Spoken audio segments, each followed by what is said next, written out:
Welcome to the G5 Hive in our next installment of our Worker Bee series, where we deep dive into the G5 college football landscape with the folks that know the teams the best. If you're watching us on YouTube, please hit that like and subscribe button. And if you're listening to us in podcast form, please rate and review. Today, we'll be taking a look at the UNLV Rebels, who finished 9-5 in 2023 and capped off their season with an appearance in the Guaranteed Rate Bowl. They wrapped up their 2024 spring practice with their spring game on April 6th. They also just got started with their fall summer camp here a couple days ago. We have a special guest joining us today. He is a busy guy. He covers the Las Vegas Aviators. He covers the Big West sports. He does work for the South Point studio. And of course, he covers UNLV Athletics. He is Matt Neverett. Matt can be found at Matt Neverett on X. Welcome to the show, Matt. Hey, happy to be with you guys. Really excited, man. I'm excited for myself now. Perfect. Well, why don't you just tell us, our listeners and myself, a little bit about you and how you got to covering UNLV and what got you into broadcasting? Yeah, so this upcoming season will be my first doing the radio play-by-play for UNLV. I had been involved in the past handful of seasons doing select television games for UNLV and helping on the radio side with engineering and production, pre- and post-game show as well. I also do football, baseball, and basketball for UNLV on the production engineering side. I do the play-by-play for the baseball side. Broadcast for the AAA affiliate of the Oakland A's, the Las Vegas Aviators, as you has mentioned. From Las Vegas originally. My dad is also a play-by-play broadcaster. My dad, Tim, is one of the Dodgers play-by-play guys right now. So I grew up all around it as far as play-by-play and Las Vegas. He used to call the UNLV team about 20 years ago, 2002 through 2004. He was doing the play-by-play. So it's a program I'm familiar with. It looks a lot different. And, I came back out here February of 2020, right before everything crazy happened, and stuck it out. It's been really good to kind of see Vegas regrow and the sports world get back to normal over these last couple of years. And, yeah, really excited to see a lot of these changes coming down the barrel with this UNLV program. Well, those not familiar with the Rebels' offensive play style, how would you describe it? Well, offensive coordinator Brendan Marion coming into his second year, kind of a rising star among the coaching ranks. The go-go is what he called it. It's an offense that he himself created while he was the offensive coordinator at Howard. A lot of folks remember him, or at least had heard about him originally when Howard actually came to Las Vegas and beat UNLV a handful of years ago as the biggest betting underdog to pull an upright outset in college football history. That's a number that is still the same. So that's kind of how he made a name for himself, and then worked his way through some other college teams as far as offensive coordinating and wide receivers coach, namely Pitt and Texas, before coming back to Las Vegas as a member of the UNLV coaching staff. And there's just a lot of weird elements to it. There's a lot of motion. You'll see a ton of sets with two running backs on the field at the same time. A lot of them kind of offset both to the same side as the quarterback in a shotgun look. A lot of tight ends. It's a lot of physical running. There are some downfield elements to the go-go offense, but a lot of it is just misdirection and RPO option style looks for the quarterback. It's been really interesting to see that play style develop and some of the formations and schemes come to fruition here over these last 2 years or so. Well, let's get to the position that we're all curious about and where it all starts on offense, and that's the quarterback. This room will look totally different in 2024. Mountain West Freshman of the Year, Jaden Mayava, transferred to USC. Doug Brumfield has medically retired from football. They bring in a couple, I think it was 3 transfers, and they have one incumbent or a couple other incumbents here. What can you tell us about these transfers? Who do we need to know about this room? Who stood out in the spring? Just tell us what we need to know about this room. Yeah, really, as of right now, the coaching staff telling us that it's a 3-horse race as far as the starting quarterback job, with all 3 guys really splitting equal reps as they open fall camp. The incumbent you had brought up is Cameron Friel. He was the 2020 Mountain West Freshman of the Year in that shortened season where UNLV actually didn't win a game, and he still won Freshman of the Year as the quarterback that saw a lot of playing time that season. But the 2 transfers that everybody's got their eye on are Haj Malik Williams, transfer from Campbell. He spent 4 years there. He was the one that got here early and had the chance to start and play a lot in the spring game back in April, and he really, really tore it up and opened up a lot of eyes. And then the name that's coming in after graduating from Holy Cross is Matthew Sluka. And Sluka spent 5 years at the FCS school and it was a really dynamic playmaker at the quarterback position, not only with the arms, also with the legs. He is an explosive downfield runner, and this offense, the go-go the UNLV runs, does have some elements for the quarterback to run. Malik Williams is mobile as well. He's definitely more of a true pocket passer, I would say. There's not that much of a difference between them in terms of the athleticism and running style with the ball. But as we open up camp, it's going to be those three splitting equal reps for the time being. Now, it's 27 days away as we record this. It'll be, just over 3 weeks by the time this comes out to the first game of the year. Obviously, someone is going to take that first snap, and obviously someone is going to be labeled as the QB1. That's a decision that'll come down, I would say, sooner rather than later, although I don't know if it's going to be one that's announced publicly. So this 3-horse quarterback race with the incumbent Cam Friel and the 2 FCS transfers in Williams and Sluka should be really exciting to keep an eye on, and it'll tell you a lot about the offensive identity of this team pretty early on in the year. Do you have just a gut feeling? So Saluka comes in after the spring. I think we were talking about a little bit before he wanted to graduate. That's an Ivy League school, so you would figure you'd be able to pick up the playbook pretty quick. Then Malik Williams is there, in the winter time, and then you've got an incumbent. Do you feel like anybody's got a leg up just from a playbook standpoint? I mean, in terms of exposure to the playbook and time being around it, the answer to that would be Cam Friel. And he's been given every opportunity to go out and earn this job for sticking it out. He loves Las Vegas, loves this team, loves this program, loves the coaching staff. So he's getting every opportunity to compete for that starting role. As far as, like I said, exposure to the playbook, he would, just because of the time that he's been here. Obviously, Malik Williams spending the spring here. He actually got here in the summer and started an internship program with Learfield, who hires me to do the UNLV game. So he's not only been around, he's been involved in the community, a couple of youth football camps, and running the offense in the spring game, which really looked good with him behind center. And then Sluka as the Ivy Leaguer, like I said, not going to be an issue with him of learning the playbook. It's just going to be a matter of really just having it be second nature. A guy like him, really, really smart, certainly can pick up the concepts, can pick up the schemes. I don't think anybody's concerned about that. It's just a matter of the recall and being able to do it quickly, and with it being second nature, not even having to think about it. So, I mean, there really is a difference between the three in terms of time around the playbook and the terminology and some of the unique looks, although for Malik Williams, the chaos style offense that it's dubbed, really, really good offensive coordinator at Campbell, who's now at Texas State, who's going to be really good in the group of 5 as well. And then for Sluka, he said in his press conference yesterday that they did run some elements of this go-go style in his 5 years at Holy Cross. So it's nothing completely new for the 2 new guys, but Friel does have the most time around this go-go playbook. All right. Well, moving on to the running game, similar to the quarterback room, the running back room is going to look a little different too. The Rebels lost their leading rusher from a year ago. Vincent David Jr. has graduated along with Donovan Lester. Their standout freshman from a year ago, Jaden Thomas, returns. They also brought in Michael Allen from North Carolina State and Kylan James from Central Arkansas in the winter. How did that room look in the spring?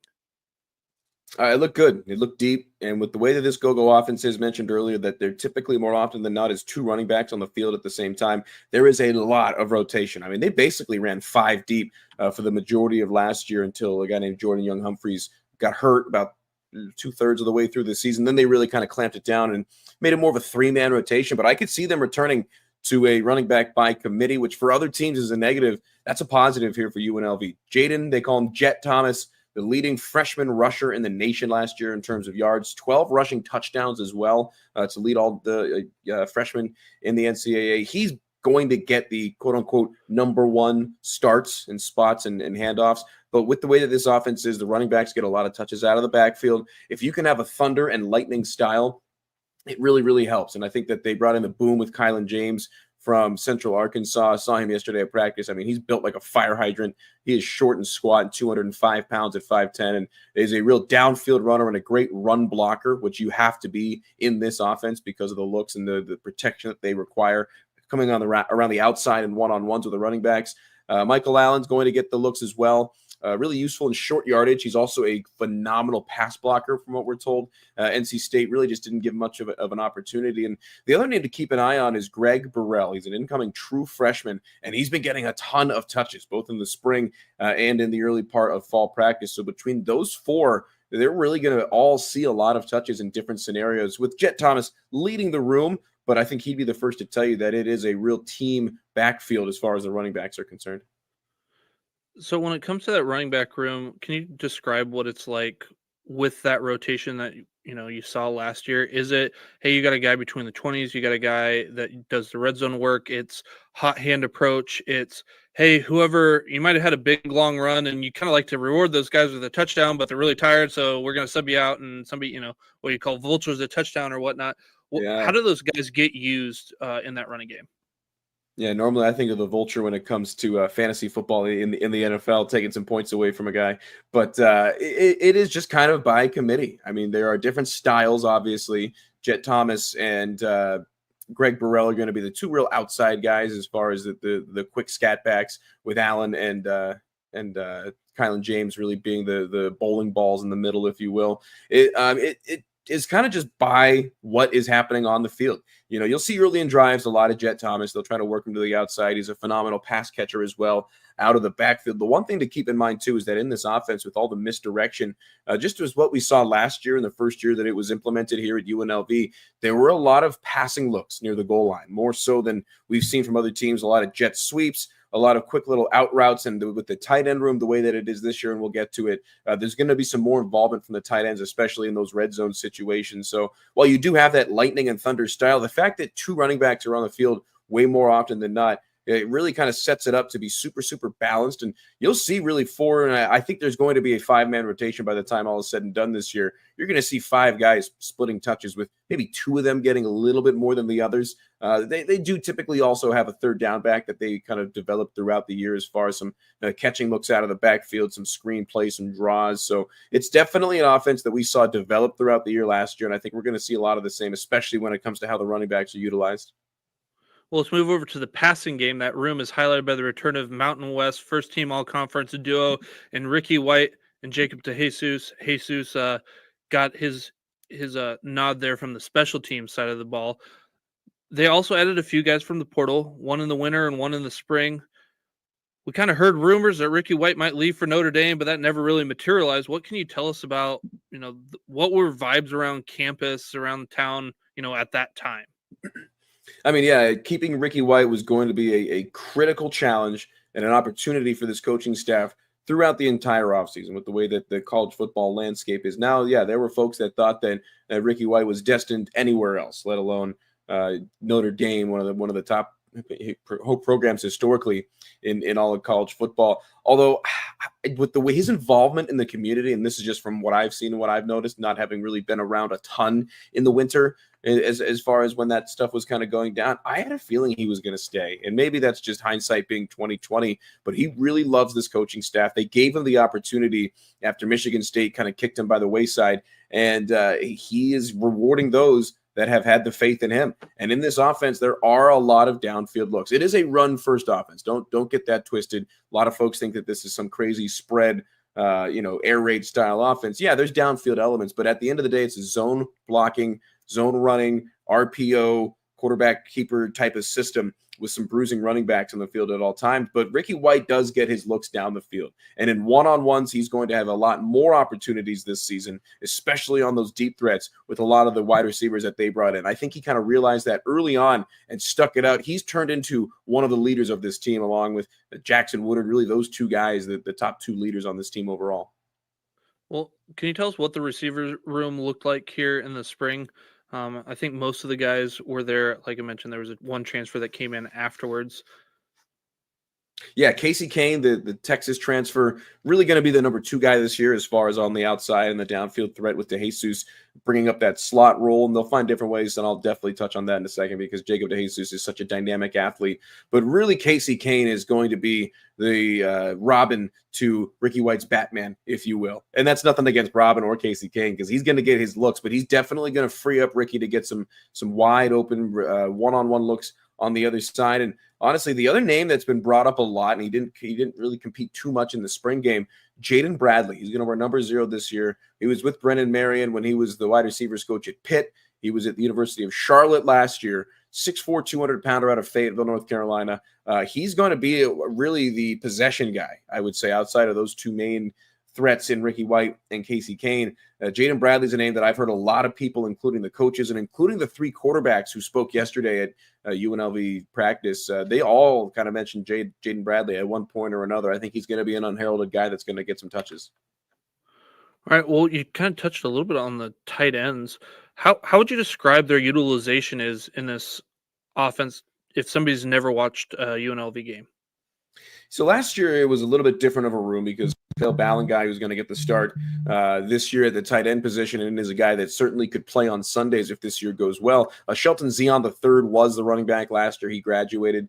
He was more of a run blocker, didn't really have the hands. He had the size and the physicality, especially in the open field, but just really didn't have the hands, wasn't a pass catcher out of the tight end spot. Khalil Ballanguy absolutely is. He's a phenomenal run blocker as well, don't get me wrong, but 6'7", 265. He's a 3-year letter winner, so he's a returner from the old coaching staff, one of just a handful that stuck it out at Barry Odom's first year this season. But tight end Christian Moore, transfer from Kansas State, will be more of a run blocker. Cooper Haswell is going to get a chance, and then Christian Earls at 6'8" in his second year in the program is going to be another one that gets an opportunity in the pass game, especially over the middle. They brought in a couple of other guys as well. Jade Beasley, who's a freshman out of Liberty. Davis Ambuel, who's Anton Ambuel, the starting left tackle right now, his younger brother, transferred from Ole Miss. He was playing basketball. He's 6'7", 230, so he's got the hoops frame. Really has not had a ton of experience at the upper levels of college football. He was a guy that yesterday the SID just kind of said, hey, new guy, Ambuel's younger brother, he was playing hoops. And then we looked and, oh, yeah, he's 6'7", 230 as well. So this tight end room has some really different styles led by Khalil Ballanguy, but it's going to be utilized more. Brendan Marion at the end of last season had said on multiple occasions that he wanted to get the tight ends more involved, and now that they've been able to personalize the bodies in there through the transfer portal in their first recruiting class, I think that we're going to see that come to fruition more. Do we see another tight end getting a lot of run like Ballanguy? Like Ballanguy last year, he almost ran the same number of routes as DeJesus. Like he was, running a lot there. They use him all the time. And Christian Earl's a little bit banged up to get the year started. I think he's a guy that certainly could see those looks. Christian Moore, like I said, more of a run blocker, but he's got the experience coming from a Power 5 program in Kansas State. So I think that he might get some opportunities as well, although he's not much of a downfield threat. He's not going to run the seams, the flags, the posts, the corners. He's going to be more of a get into open space and sit down, which in this offense as a third option, as a check down, is just fine because there's so many opportunities for the quarterback to check down, and they're really easy reads when it comes down to it, especially off the play action. Well, on paper, the offensive line looks to be in pretty good shape and going into 2024. 2023, that line stayed really healthy. I don't know if I've come across any offensive lines in all of these interviews that maybe were as healthy as UNLV was in 2023. They brought back 3 of their 5 starters from a year ago. First team All Mountain West right tackle Tiger Shanks highlights this room. They also returned their center, Jack Haas, and left tackle Jalen St. John's. And I think they only brought in 1 transfer, so I assume they feel pretty confident about who they have in that room to take over those guard positions. How did that group look in the spring? Yeah, absolutely. The communication, because of the returning nature of these guys, has made a huge impact early. Barry Odom talked about it yesterday. The fact that they hit the ground running, not only in the spring, but in fall practice, allowed them to focus on other areas. So much of the focus early on is the communication and the schematics and the terminology. You got an offensive lineman that's really returning 4 out of 5 starters. Anton Ambuel played a ton last year, and it looks like right now he's the starting left tackle with Jalen St. John sliding back to his more normal left guard spot. But they're able to kind of hit the ground running, as mentioned, and it definitely allows them to focus on some other parts of this offense and some other parts of this team. I think it's going to be a real strength, and because of the running nature of this team, it's a lot of one-on-one matchups. It's a lot of communication as far as sliding protections in the pass game. But if they're able to communicate, they're able to do just about anything. And I'm knocking on as much wood as I can find that they're going to be able to stay as healthy this year as they were last year, because that was one of the reasons why they had success, was the health of the offensive line allowed a true freshman quarterback who ended up playing due to injury to have some easy looks and some open opportunities that definitely highlighted him and made it look like it was a much smoother year than it was. Not that it wasn't a smooth year at all, but you hear – first-year head coach, first-year OC, new offensive system, and a brand-new freshman quarterback after your senior leader gets hurt. Typically, that's a recipe for disaster. It wasn't the case last year. It was the best year in 30 years in program history, and I think a lot of it goes down to the offensive line. And have those guys coming back is going to be awesome, and I think, like I said, it's going to be a real strength, especially in the run game early on. And you mentioned Ambiel going back there to left tackle, and then St. John's moving over to that left guard. What do we think about that right guard position? Austin Boyd a potential, or is this like a camp battle? Yeah, Austin Boyd's certainly going to get every opportunity to compete for that job. I think we're going to see some Graham Keating as well, a returner at 6'5", 300 pounds. That right guard spot is going to be helped out a little bit by the fact that Tiger Shanks, who's going to be at right tackle, who is the best offensive line prospect in the Mountain West Conference as far as the NFL is concerned, who not only has played that position, but he's done it in this offense, that right guard spot. I think having him right there next to you at the right tackle position will help out whoever it is playing the right guard as far as the communication and the schematics as far as the run game and the passing attack, because they do run a ton, but the passing game is really critical because a lot of it is predicated off the play action. And a lot of that comes down to acting by the offensive line and holding the coverage for the pressure a little bit as far as the blocking for just a little bit longer. So, whoever is at that right guard spot is going to have a little bit more help than they would normally with a guy like Tiger Shanks to just off to his right shoulder. All right, Matt, if you had to pick an offensive player to have a breakout type season in 2024, who are you picking? That's tough. I mean, I think Jet Thomas is going to have another big year. Ricky White, obviously. Jacob DeJesus, first team All-American in terms of kickoff and punt return last year. So they really have three dynamic athletes to work around, but that'd be too easy. I think I'll go with somebody outside of those guys. Keep an eye for Casey Kane. Obviously, a lot made about Ricky White, but I think Casey Kane on the other side is going to have some really open one-on-one opportunities because of all the focus that's placed on Ricky White at all times. I think Kaleo Balangai at the tight end spot is going to have a big year. I think he's going to be critical in the red zone. I think he's going to have some real long yards after catch type plays. He's a fast open field receiver, even with how big he is at 6'7", 260. So I think Kaleo Balangai going to open some eyes when it comes to guys looking to draft him. I think NFL teams are really going to take notice of the tight end this year.